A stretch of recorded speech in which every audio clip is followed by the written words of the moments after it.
So, our first issue is obesity, and which will go into childhood obesity, but we're starting general Yes. with obesity in all people. So, the definition of a disease is a disorder of structure or function in a human, animal, or plant, especially one that produces specific signs or symptoms, or that affects a specific location and is not simply a direct result of physical injury. Okay. So the reason I just told you that definition is because obesity was named a disease in 2004 by the American Medical Association. People think obesity is the consequence of not eating properly, and so it's not really like a disease, it's just what you can control. Yeah, they think it's just a lack of self-control. But some people think Yeah. it is, so you know what else? But in 2004 it was Yes. named a disease, so it is a disease. Yeah, it's officially Okay. a disease. So, what obesity is a disease that happens over time when the energy we take in by eating is not in balance with the energy we burn from physical activity. Yeah. Yes. And then your weight is the result of many things work together. It's the choices you make, your lifestyle, your environment, your metabolism, all of that factors in. But it's really to avoid obesity, then you just have to eat right, exercise. It's also part of your genes too. According to the National Health and Nutrition Examination Surveys in 2009 and 2010, approximately 69% of adults were overweight or obese, with more than 78 million adult Americans considered obese. Obesity also increases the risk of other health problems such as heart disease, type 2 diabetes, high blood pressure, and certain cancers, which we will talk about later in this Yeah, we'll talk about heart presentation. disease and cancer. Yep. All right.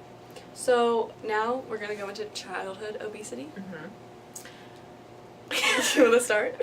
Yeah, so childhood obesity basically starts from the parents. So if the parents are obese, the kids are going to be obese because they just feed them junk food and all of that. So it starts with the parents. The Obesity Action Coalition, or OAC, has been involved in many childhood obesity activities and informing families on the effects. They also signed on the American Heart Association FIT Kids Act. Oh, it's FIT.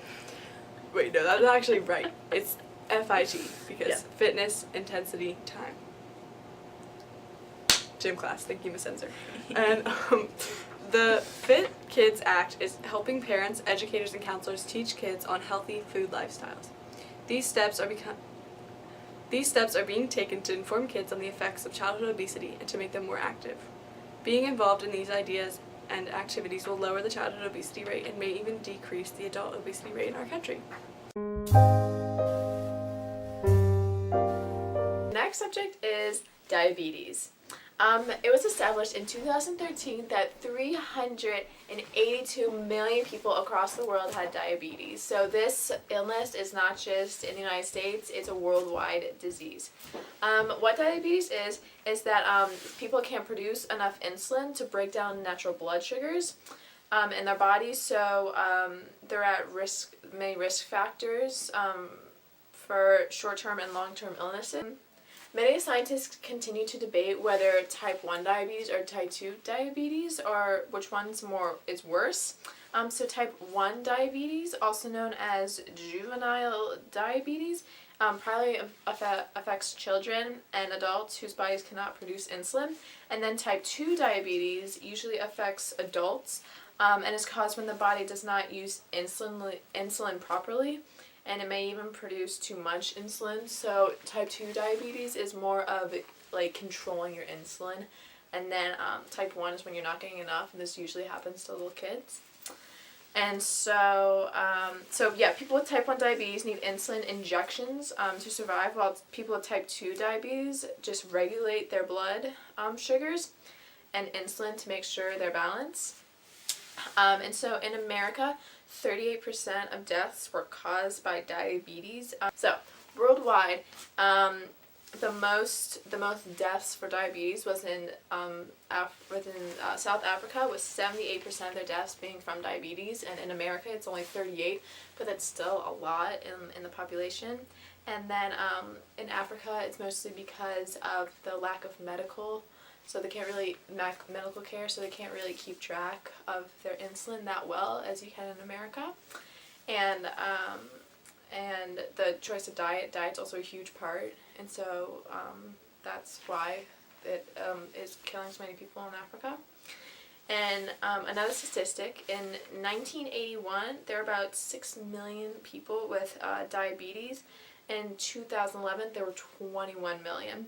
And so this number nearly tripled in 30 years in America, so this disease keeps getting higher and higher and higher, which is not a good thing. And then it gets passed on through genetics, so if someone in your family had diabetes, then you'll have a good chance of getting it.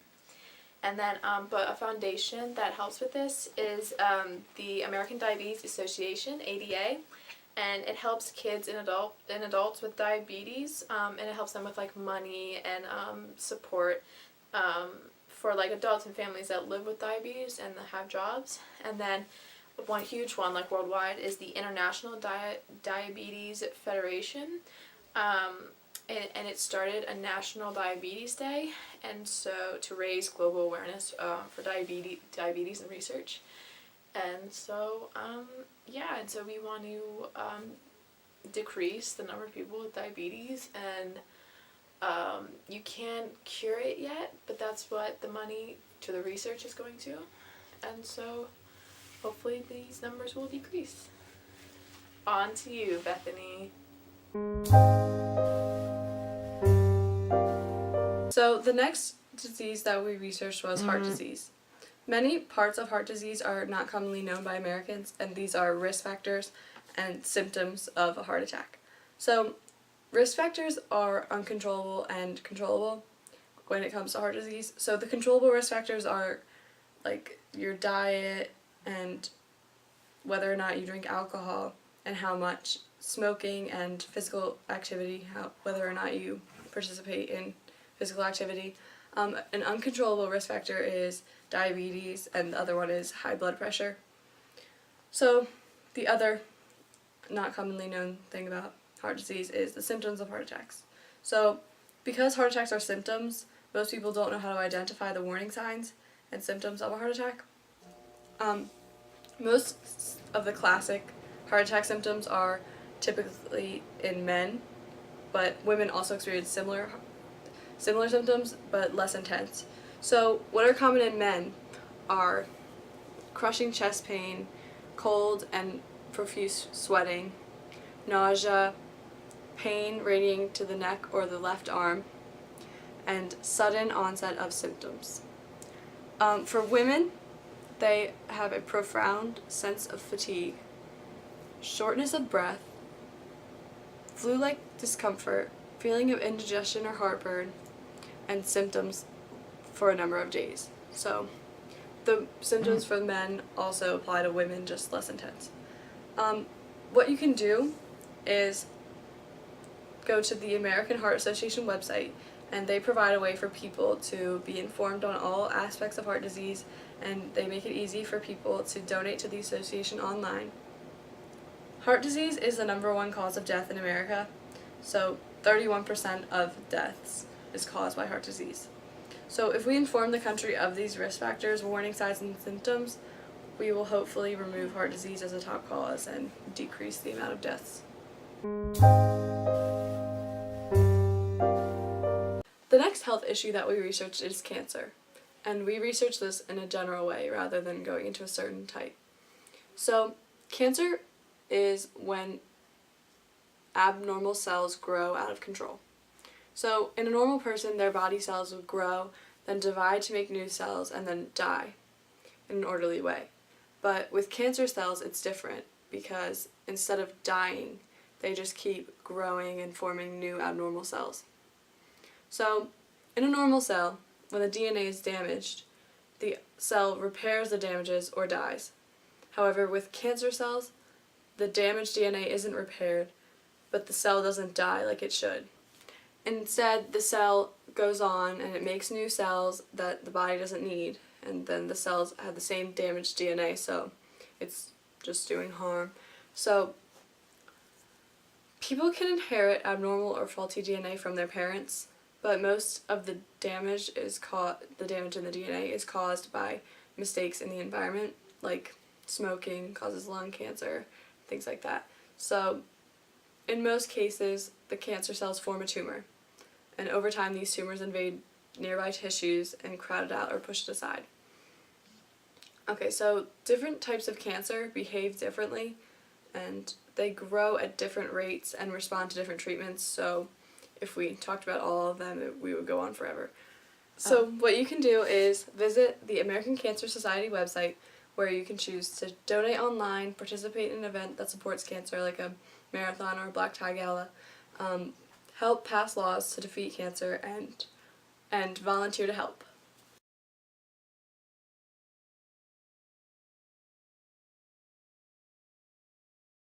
The next topic that we researched is eating disorders, and more like narrowing down anorexia, which is a type of eating disorder that we focused on.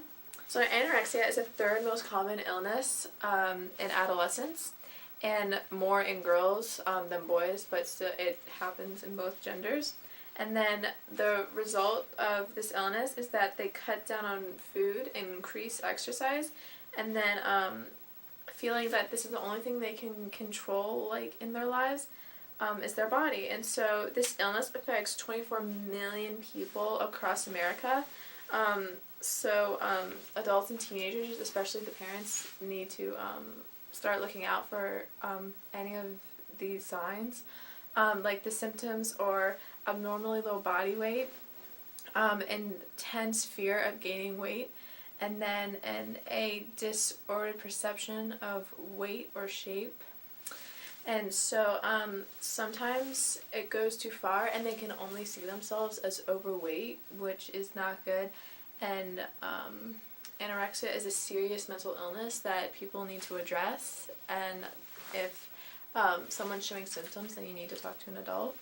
And then social media is one of the main causes of this, because people see models or really skinny people that they want to be like, and so they'll go to the gym a lot, they will force themselves to throw up their food after meals, and this isn't good. And so it's a big part, social media is a big part of this illness, so people need to put a control on social media. And then a alliance that's working with this mental illness is the National Eating Disorder Association, and this not only provides professional help that people can talk to, and then it puts a significant support through the process of fighting this illness, because it's a process to fight this mental illness, because they have to think of themselves not as overweight, but as a good, who they are. Like, they don't need to lose weight or change who they are. And so the number of teenagers seeking for help for eating disorders has risen by 110% in the past 3 years. And also last year, in an emergency hotline, they received 10,500 calls about teenagers struggling with food and anxiety. And so this problem keeps increasing each year, so I think that it's definitely something for people to focus on and something to look out for. It includes 10 million women and 1 million men who are identified as having eating disorders in America. And through this past year or two, the diet industry has received $40 billion a year from members, and so people care a lot about dieting and all. So anorexia is a bad disease that we need to fix, and we can do this through organizations and social media. And if you ever see anyone with these signs, then you should talk to an adult. or talk to their parents and help them. So Thank you for watching. thank you for watching. I hope you enjoyed our current health issues. And learned a lot. And if you have any questions, We're sitting right there. I'm right there and Bethany's right there. Any no, questions? I'm right there and you're right there. Oh. Anyways. Alright, thank you for watching. Thank you. Alright, I'll peace out. Zeleny to Stay healthy.